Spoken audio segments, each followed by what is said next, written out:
அனைவருக்கும் என் நமஸ்காரங்கள். 20வது அத்தியாயத்துல பகவான் மிருதுராஜனுக்கு உபதேசம் பண்றத பத்தி பார்த்தோம். இந்த 21வது அத்தியாயத்துல மிருது மன்னவன் பிரஜைகளுக்கு ஹிதோபதேசம் பண்றத பத்தி சொல்றார். என்ன சொல்றாருன்னு பார்க்கலாம். ஓம் நமோ பகவதே வாசுதேவாய. அத ஏகவிம்சோऽध्यायः.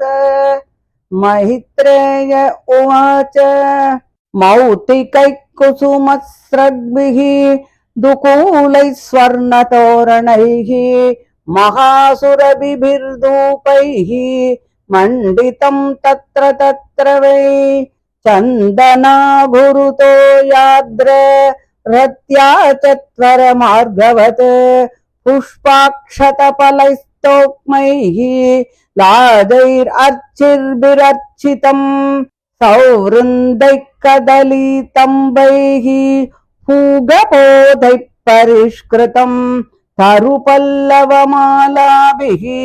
सर्वतः समलङ्कृतं प्रजास्तं दीपबलिभिः संवृताशेषमङ्गलैः अभीयुर्मृष्टकन्याश्च मृष्टकुण्डलमण्डिताः शङ्खदुन्दुभिघोषेण ब्रह्मघोषेण छत्विजां विवेशभवनं वीरः स्तूयमानो गदस्मयः पूजितः पूजयामास तत्र तत्र महायशाः पौराञ्जानपदांस्तां प्रीतप्रियवरप्रदः स एव मादीनि अनवद्य चेष्टितः कर्माणि भूयांसि महान्महत्तमः कुर्वन् शशासावनिमण्डलं यशः स्फीतं निदायारुहे परं पदम्। सूत उवाच तदाधिराजस्य यशो विजृम्भितं गुणैरशेषैर्गुणवत्सभाजितं क्षत्ता महाभागवतः सधस्पते कौशारविम्प्राह गृह्णन्तमर्चयन्। विदुर उवाच सोऽभिषिक्तपृतुर्विप्रैः लब्धाशेषसुरार्हणः विप्रत्स वैष्णवं तेजः बाहोयाभ्यां दुदोहगाम् कोन्वस्य कीर्तिं न शृणोत्यभिज्ञो यद्विक्रमोच्छिष्टमशेष भूपाः लोकाः सपाला उपजीवन्ति कामम् अद्यापि तन्मे वद कर्म शुद्धम्। मैत्रेय उवाच गंगा यमुनयोर्नद्योः अन्तराक्षेत्रमावसन् आरब्धान्येव बुभुजे भोगान् पुण्यजिगासया सर्वत्रास्खलिता देशः सप्तद्वीपैकदण्डदृक् अन्यत्र ब्राह्मणकुलादि अन्यत्राच्युत गोत्रतः एकदासीन्महासत्र दीक्षा तत्र दिवौकसां समाजो ब्रह्मर्षीणां च राजर्षीणां च सत्तम तस्मिन् अर्हत्सु सर्वेषु स्वर्चितेषु यथार्हतः उत्थितः सदसो मध्ये ताराणामुडुराडिव प्रांशुपीनायत भुजो गौरः कञ्जारुणे क्षणः सुनासः सुमुखः सौम्यः पीनांसः सुद्विजस्मितः व्यूढवक्षा बृहच्छ्रोणिः वलिवल्गुदलोदरः आवर्तनाभिर्वोजस्वी काञ्चनोरुदग्रपात् सूक्ष्मवक्त्रासितस्निग्ध मूर्धजः कम्बुकन्धरः महादने दुकूलाग्र्ये परिदायोपवीय च व्यञ्जिताशेषगात्रशीः नियमे न्यस्तभूषणः कृष्णादिनतरश्चीमान् कुशपाणीकृतोच्चितः शिशिरस्निग्धताराक्षः समैक्षत समन्ततः ऊचिवानिदम् उर्वीशः सदसंहर्षयन्निव चारुचित्रपदम् श्लक्ष्णम् मृष्टम् गूढम् अविक्लवम् सर्वेषामुपकारार्थम् तदा अनुवदन्निव राजोवाच सभ्या शृणुत भद्रम् वग साधवो य इहागताः सत्सु जिज्ञासुभिर्धर्मम् आवेद्यम् स्वम् अनीशितम् अहम् दण्डधरो राजा प्रजानाम् इह योजितः रक्षिता वृत्तितस्वेषु सेतुषु स्थापिता पृथक् तस्य मे तदनुष्ठानाद् यानाहुर्ब्रह्मवादिनः लोकास्युकामसन्दोह यस्य तुष्यति दुष्टदृक् य उद्धरेत्करम् राजा प्रजाधर्मेष्वशिक्षयन् प्रजानाम् शमलम् भुङ्क्ते भगम् च स्वम् जगाति सः तत्प्रजा भर्तृपिण्डार्थम् स्वार्थम् येवानसूयवः कुरुता दोक्षजदियः दर्हि मे अनुग्रह कृतः यूयम् तद् अनुमोदत्वम् पितृदेवर्षयो मलाः कर्तुः शास्त्रुरनुज्ञातुः तुल्यम् यत्प्रेत्य तत्फलम् अस्ति यज्ञपतिर्नाम केषाञ्चित् अर्हसत्तमाः इहामुत्र च लक्ष्यन्ते ज्योत्स्नावत्य क्वचिद्भुवः मनोर्वुत्थानपादस्य ध्रुवस्यापि महीपतेः प्रियव्रतस्य राजर्षेः अङ्गस्यास्मत्पितुः पितुः ईदृशानाम् अथान्येषाम् अजस्य च भवस्य च प्रह्लादस्य बलश्चापि कृत्यमस्ति गताभृता दौहित्रादीनृते मृत्योः शोच्यान् धर्म विमोहितान् वर्गस्वर्गापवर्गानाम् प्रायेणैकात्म्यहेतुना यत्पादसेवाभिरुचिस्तपस्विनाम् अशेषजन्मोपचितम् मलम् दियः सद्यः क्षिणोत्यन्वहमेधति सती यथा पदाङ्गुष्टविनिःसृता सरिते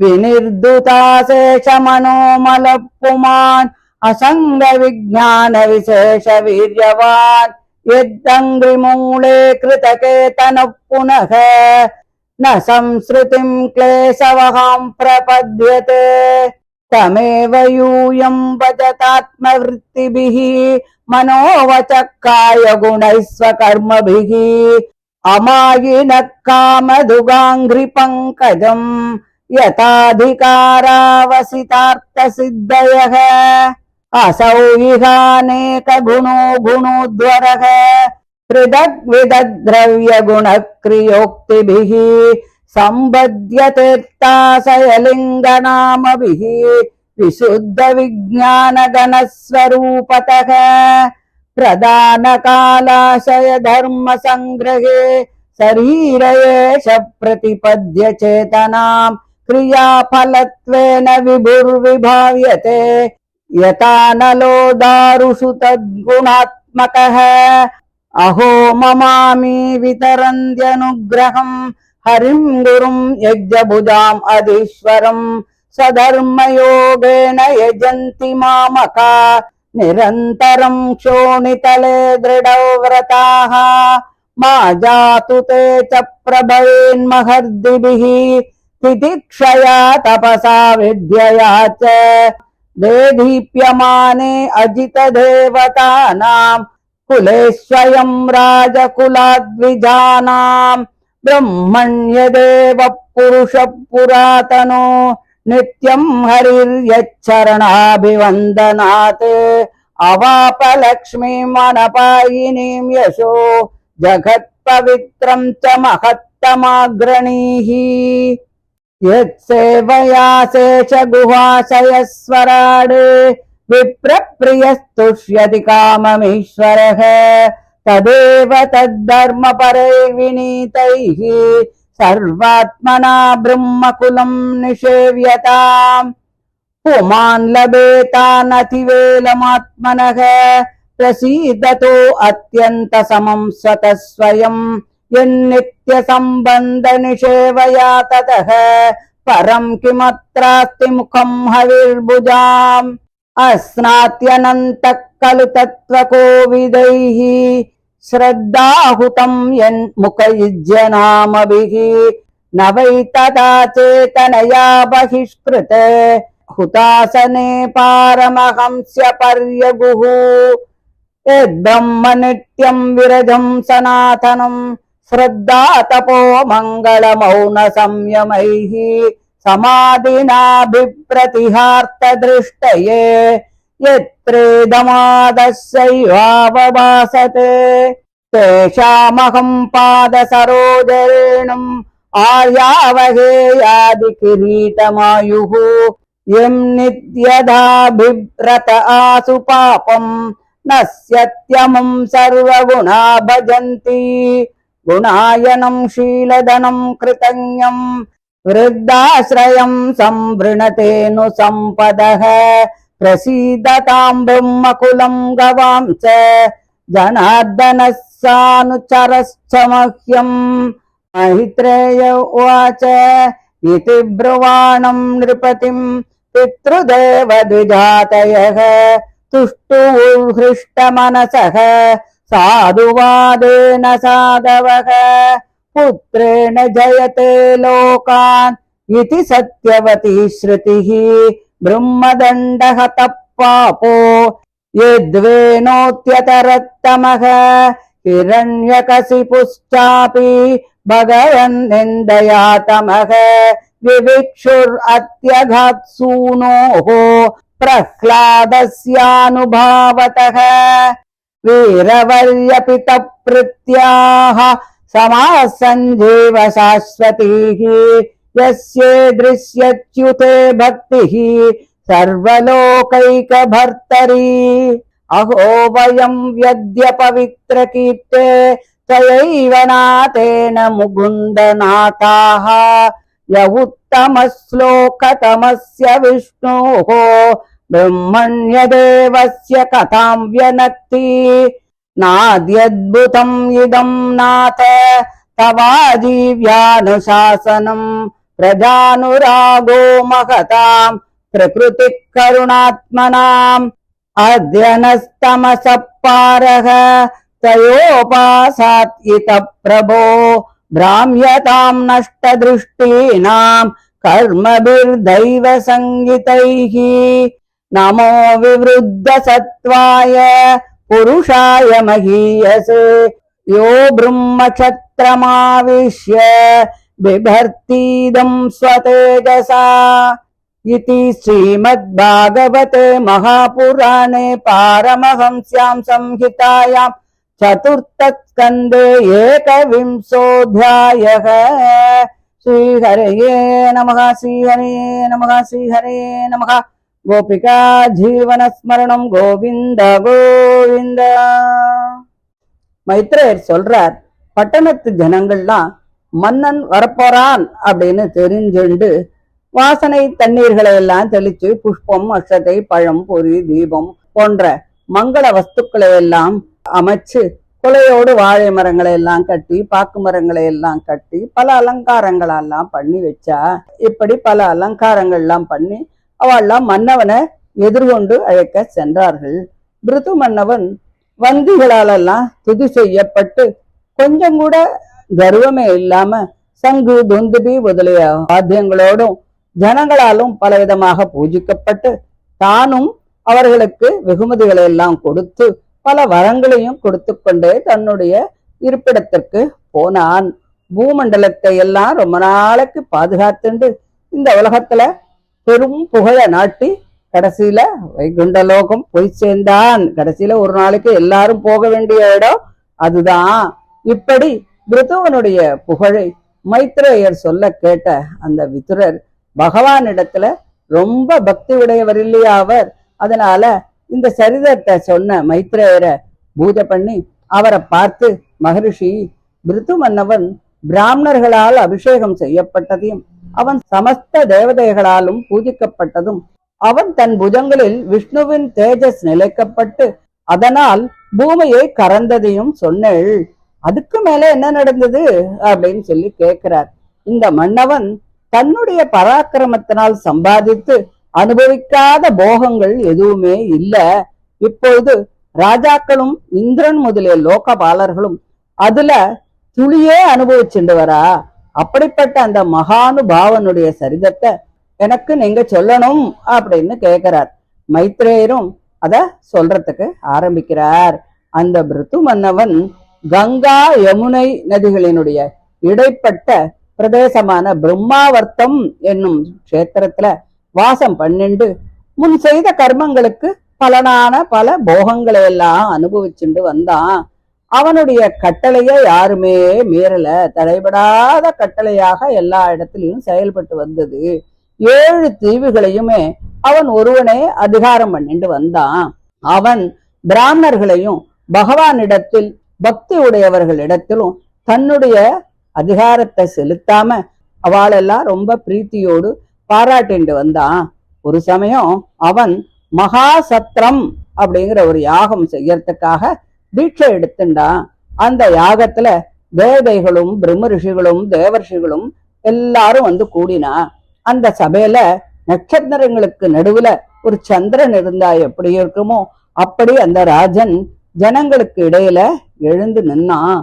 அவன் நல்ல உயரமாகவும் புதங்கள் எல்லாம் பருத்து நீண்டும் இருக்கக்கூடியவன், பொன்னிறமானவன், கண்கள் தாமரை இதழ் போல சிவந்து இருக்கும், மூக்கும் மொழியும் பார்க்கறதுக்கு அவ்வளவு அழகா இருக்கும். ஜென்ரலா ஒருத்தர் அழகா இருந்தா என்ன சொல்றா, மூக்கும் மொழியுமா இருக்காம. ஒரு அழகுக்கு மூக்கும் கண்ணும் ரொம்ப, மூக்கும் எடுப்பா இருக்கணும், சப்பட்ட மூக்கா இருந்தாலும் நல்லா இருக்காது.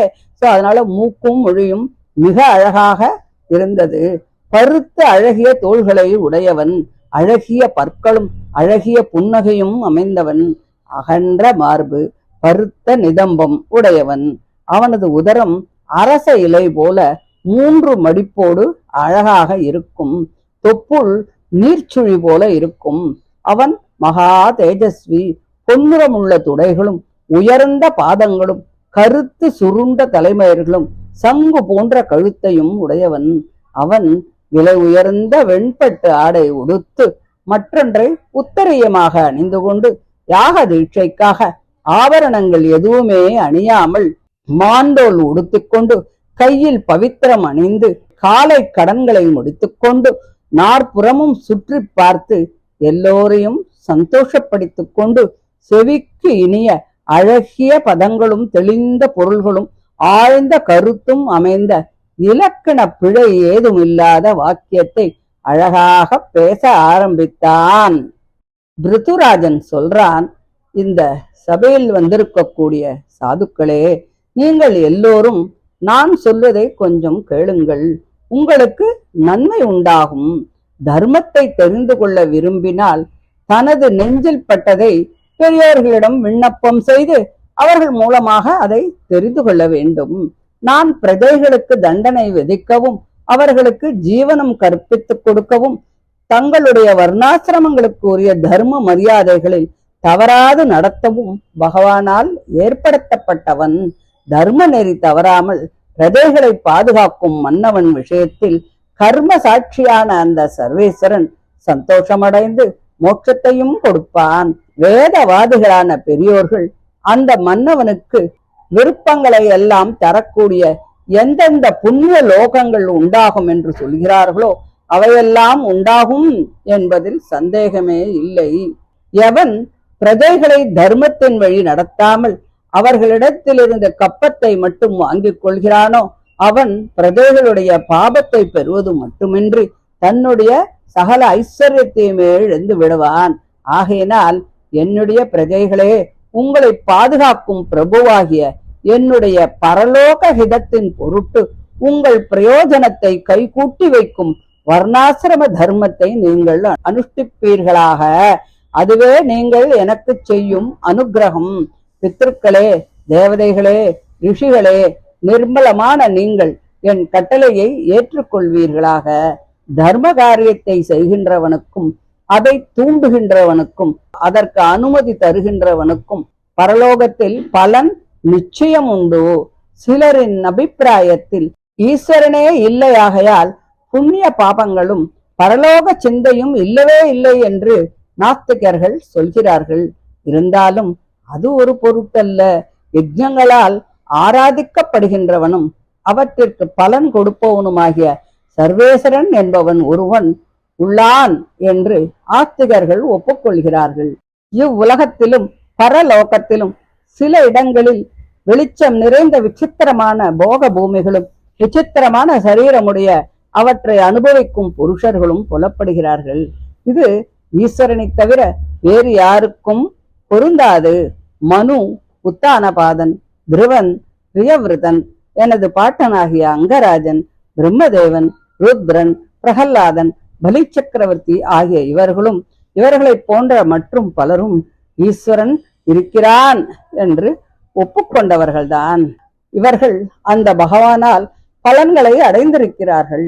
தர்ம அர்த்த காமங்களையும் தர்மத்தின் பலனான சொர்க்காதி லோகங்களையும் மோட்சத்தையும் கொடுப்பவன் ஈஸ்வரன் ஒருவனே என்று ஸ்ருதிகளும் ஸ்மிருதிகளும் பெரும்பாலும் சொல்வதால் மனு முதலியவர்கள் ஈஸ்வரனை ஒப்புக்கொண்டார்கள். தர்மஸ்வரூபத்தை அறியாதவர்களும் மிருத்யுவுக்கு பேரன் போன்றவருமான வேணன் முதலிய பாபிஷ்டர்களை தவிர மற்றவர்கள் அனைவரும் ஈஸ்வரனை ஒப்புக்கொண்டவர்கள்தான். சம்சார தாபங்களால் வருந்துகின்றவர்களுக்கு பகவானுடைய பாதார விந்தங்களில் பக்தி நாள்தோறும் வளர்ந்து வந்தால் அது அவன் கால் கட்டை விரலில் உண்டான கங்கை போல பல ஜென்மங்களில் ஏற்பட்ட அவர்களுடைய மன அழுக்கை எல்லாம் போக்கிவிடுமே. அப்படி மன அழுக்கெல்லாம் தீரப்பட்ட ஒரு புருஷன் சம்சாரத்தில் விரக்தியும் ஆத்ம ஞானமுமாகிய வீரியமுடையவனாகி பகவானுடைய பாத மூலத்தில் மிக்க மன ஊக்கம் பெற்று கர்ப்ப ஜென்ம ஜரா மரணாதி வருத்தங்களுக்கு இடமான சம்சாரத்தை மறுபடியும் அடையவே மாட்டான். அதனால் உங்கள் வர்ணாசிரமங்களுக்கு ஏற்பட்ட பஞ்ச மகா யஜ்ஜாதி கர்மங்களை அனுஷ்டித்துக் கொண்டு மன உறுதி உடையவர்களாகி வேண்டியவற்றையெல்லாம் கறக்கவல்ல பாதார விந்தங்களை உடைய அந்த பகவானையே நீங்கள் பூஜிப்பீர்களாக. சுத்த ஞான ஸ்வரூபனும் கெட்ட குணங்கள் எவையும் தீண்டப்படாதவனும் கல்யாண குணங்கள் எல்லாம் நிறைந்தவனுமாக அந்த பகவான் பற்பல வகைப்பட்ட வஸ்துக்களும் குணங்களும் கிரியைகளும் மந்திரங்களும் தனக்கு சரீரமாக கொண்டவன் ஆகையால் தானே யாக ஸ்வரூபனாகி அந்த யாகத்தினால் சாதிக்கப்படுகின்ற சொர்க்காதி பலன்களும் அவற்றை கொடுக்கின்ற அக்னி இந்திராதி தேவதா ரூபமான சரீரங்களும் அவற்றிற்கு வாசகமான அக்னி இந்திராதி நாமங்களும் தானே வாகவல்லவோ இருக்கின்றான். விபுவாகிய இந்த பகவான் பிரகிருதி காலம் வாசனை கர்மம் இவற்றால் உண்டாகின்ற இந்த சரீரத்தில் ஜீவன் மூலமாக சப்தாதி விஷயங்களை அனுபவிக்கும் ஞானத்தை பெற்று யாகாதி கர்மங்களால் உண்டாகும் சொர்க்காதி பலனாக அல்லவோ இருக்கிறான். அக்னி கட்டைகளில் பற்றி அதன் குணமுடையது போல தோன்றினாலும் இயற்கையில் அதனுடைய குணம் தீண்டப்படாது இருப்பது போல ஈஸ்வரன் சேதன அச்சேதனங்களில் வியாபித்துக் கொண்டு அவைகளெல்லாம் தானே என்னும்படி இருந்தாலும் அவற்றின் குணம் தீண்டப்படாதவன். இந்த பூமியில் என் தேசத்தில் வசிக்கின்ற இந்த மனிதர்கள் யாகங்களில் கொடுக்கப்படும் ஹவிசுக்களை புசிக்கின்ற இந்திராதி தேவதைகளுக்கு அந்தராத்மாவாக இருப்பவனும் ஹிதோபதேசம் செய்பவனும் தன்னை பற்றினவருடைய பாபங்களை போக்கும் தன்மையுடைய அந்த பகவானை மன உறுதியோடு தனது வர்ணாசிரம தர்மங்களால் என்றும் பூஜிக்கின்றார்கள். ஆகையால் என் மீது அவர்கள் அருள் புரிகின்றார்கள்.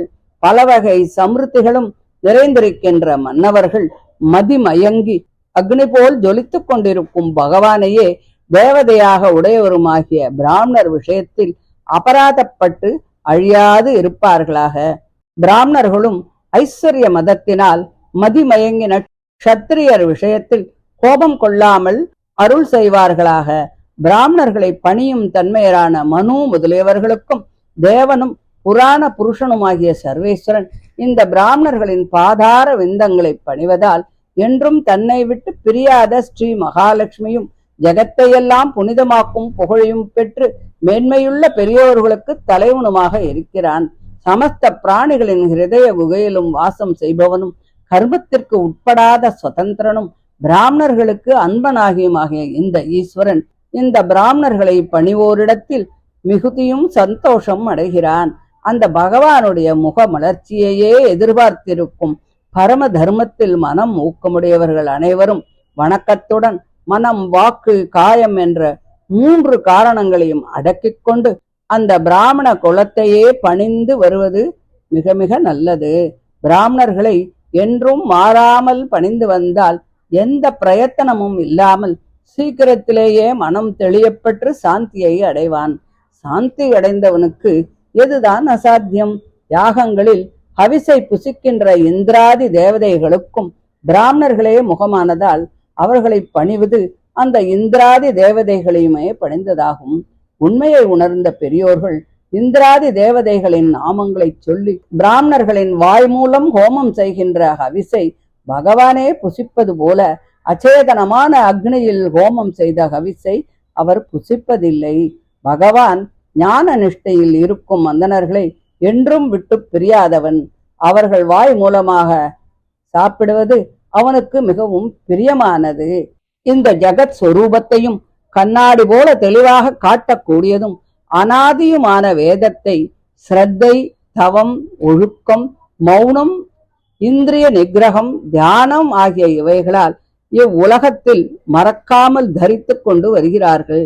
நான் அந்த பிராமணர்களின் பாதார விந்தங்களில் படிந்த தூளியை எனது வாழ்நாள் முழுவதும் எனது கிரீடத்தில் தரிப்பேனாக.